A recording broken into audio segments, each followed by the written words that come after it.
নমস্কার, আমি স্বর্ণালী। শুরু করছি জেলার পুজো।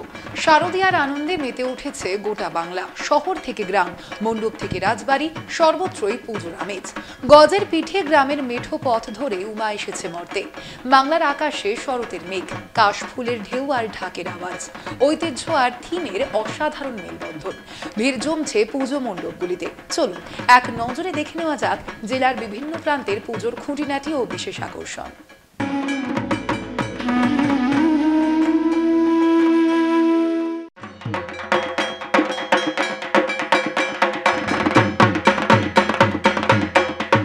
পরিসংখ্যান বলছে বীরভূম জেলায় সবচেয়ে বেশি পথ দুর্ঘটনায় সাধারণ মানুষের মৃত্যু হয়েছে।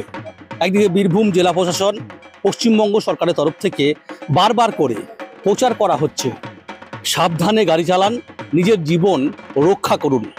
এবার সেই সরকারি যে প্রচার, অর্থাৎ সেফ ড্রাইভ সেভ লাইফ, এই প্রচার এবার 61তম বর্ষে বীরভূমের হেরিটেজ শহর বোলপুরের কাছারিপট্টি যুব সম্প্রদায় তাদের পুজো যে কমিটি, সেই দুর্গা পুজো মণ্ডপে সেই থিম কিন্তু ফুটিয়ে তুলেছেন। আমি অবশ্যই প্রথমে একটু কাছারিপট্টি যুব সম্প্রদায়ের যে পুজো মণ্ডপ, সেই মণ্ডপটাকে আমি দেখাবো।